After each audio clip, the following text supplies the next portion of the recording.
예, 여러분 안녕하십니까. 성선해라 소원구 목사입니다. 이 한동훈의 리스크, 뼈아픈 실언에 대해서 뼈아픈 실점들이 계속 나오고 있는데요.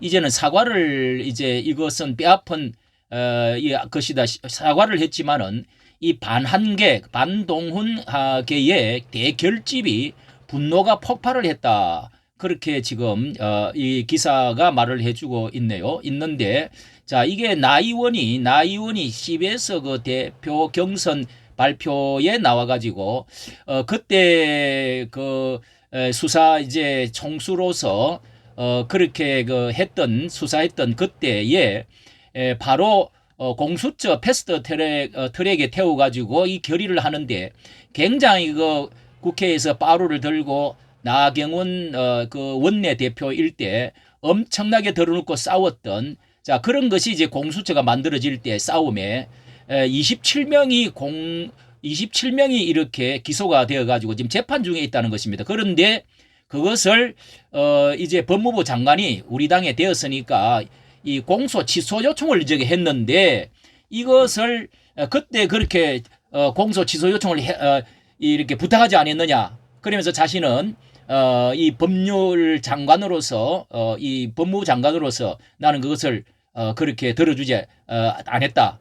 이렇게 이제 말을 함으로써 이게 엄청난 이제 파장을 일으켰는데요. 문 정부 시절에 그만큼 뼈아픈 그때의 일을 오히려 이쪽 같은 당이 되면서 그것을 잘한 것처럼 자 이게 바로 고난과 그때 당시의 고통에 공감하지를 못하고 오히려 그것을 약점으로 잡아서 지금 이렇게 직격을 하는 이런 지금 상황에 한동훈의 그 자유우파에 그때 그 고난에 함께하지 못했던 그런 그 결과 너무도 전혀 달랐던 사람이 자신은 화양연화 그때가 자신은 화양연화라고 인생 최대의 빛나는 하이라이터의 시절이었다. 이렇게 그 말을 하면서 자유우파는 수많은 사람이 죽음과 그리고 감옥에 가는 그때 당시를 이렇게 개멸시켜 놓아놓고 그런데 한동훈 윤석열과 이제 윤석열이 이제 대통령이 되면서 들어오면서 거기에 함께 이제 벨트를 타고 들어와서 늦게야 올라타 가지고 숟가락 올렸다고 할 수 있죠.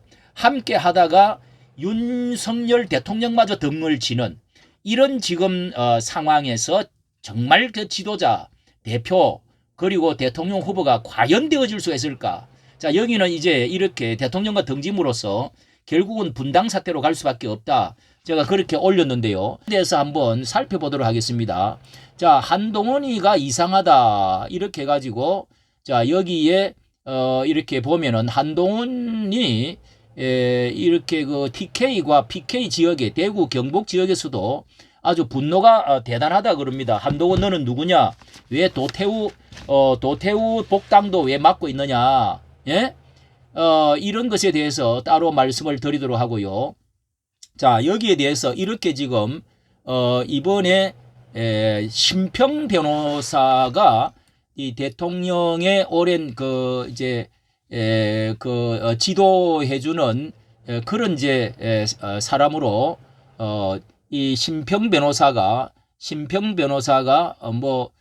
이 말하기를, 한동훈이 당대통령 되면 국힘이 찢어지고 윤 대통령이 탈당할 것이다. 결국 정계 개편으로 이어지면서 민주당이 반사이익을 볼 가능성이 많다.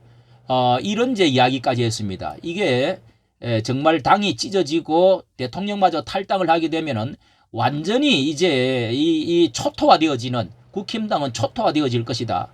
자, 이게 분명히 사회민주당으로 저는 당이 다시 하나 새로 생겨지고 자유민주당은 따로 순수 순혈 자유민주당이 따로 세워지지 않을 것인가 되어질 것이다. 제가 그렇게 올렸는데요.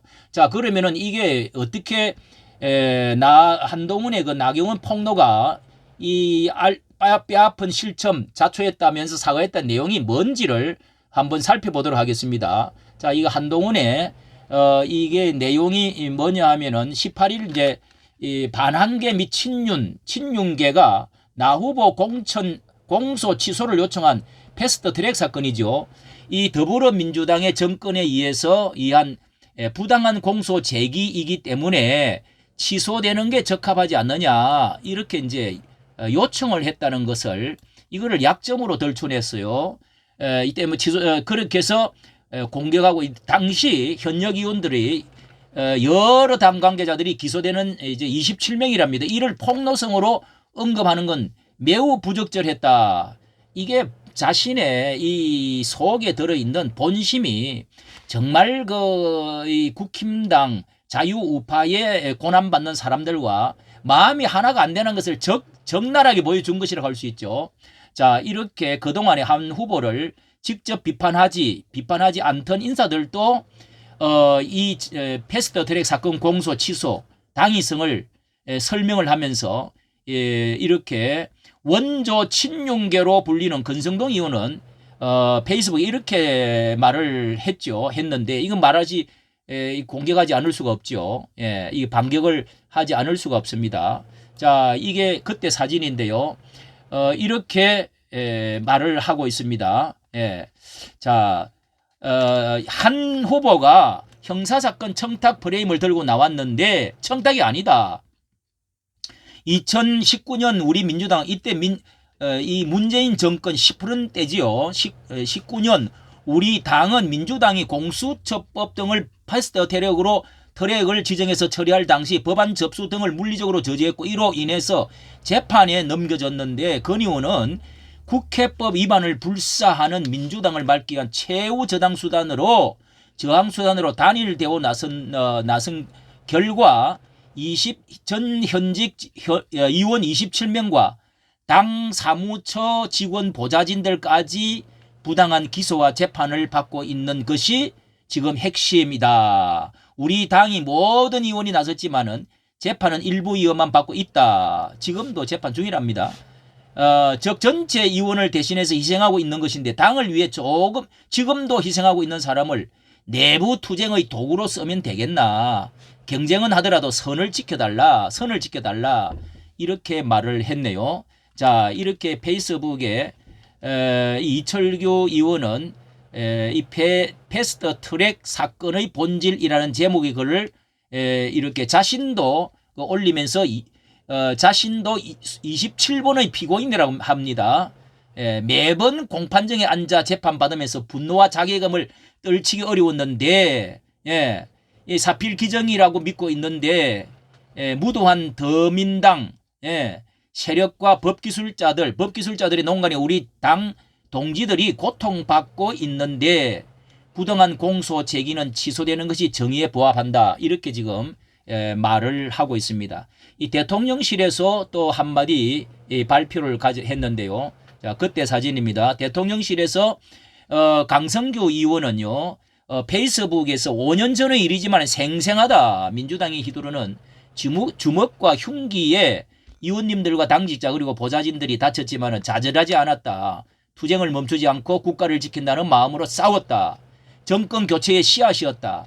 자, 그럼에도 불구하고 워낙 이제 여소야대 이런 그 정권에 결국은 이 공수처가 생겨나고 패스트 트랙에 태워가지고 공수처가 생겨나서 오늘날까지 이런 이제 어려움을 당하는 그리고 이렇게 크게 싸우지도 못하는 이런 법이 통과되어졌다는 것이죠. 자, 이런 그 아픔과 고통을 이렇게 공감하지를 못하고 자, 이것을 오히려 자신의 이제 대선 후보의 발표에 있어서 유리한 쪽으로 자기 입장에서 이런 그 말을 자기 이익의 재료로 삼아버렸다 하는 것이 도무지 믿어지지 않는다. 이렇게 한동훈 전 법무부 장관의 폭로 여러분은 어떻게 생각하는가? 이렇게 도무지 믿을 수가 없다. 앞으로 누가 당을 위해 앞장서겠나? 자, 이것이 바로 오늘날 한동훈의 그 한계가 아니냐. 이럼에도 불구하고 한동훈 팬덤, 한딸들, 이런 그 사람들이 지금 마구잡이로 이렇게 하고 있다는 것이 도무지 별천지에 딴 세상에 와 있는 같은 느낌이 도무지 이게 이해가 되어지지 않는 참 답답한 가슴을 정말 말하지 않을 수가 없습니다. 이래서 이제 SBS 라디오에 나와가지고 한 후보가 이렇게 말했네요. 전략상 실점한 것이라면서 패스트 트랙을 재판받는 의원들이 30명인데 그 감정선을 건드렸다. 이거는요 사과를 해도 될 게 아닙니다. 이게 기본적으로 문제가 국힘당에서 지도자가 되어서는 절대로 될 수가 없다는 것을 증명해 주는 것이고 3인당 사회민주당 만들어 가지고 노동자들과 함께 그리고 저 이재명과 함께 조국과 함께 딱 손을 잡고 같이 나가면은 가장 알맞은 사람이 그 주변의 모든 사람들입니다. 예, 그 둘러싸고 있는 예,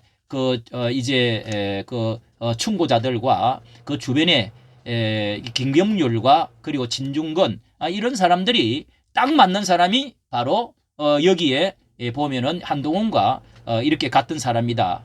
이렇게 말할 수가 있습니다. 이 CBS에서 이렇게 나 후보에게 본인의 패스트 트랙 사건 공소 취하를 부탁한 적이 있지 않냐 하면서 내가 들어주지 않았냐 이런 이제 그 이야기에서 이렇게 터졌는데 패스트 트랙 충돌 사건으로 고생하는 분들의 폄훼하려는 생각이 아니었다는 점을 말씀드린다.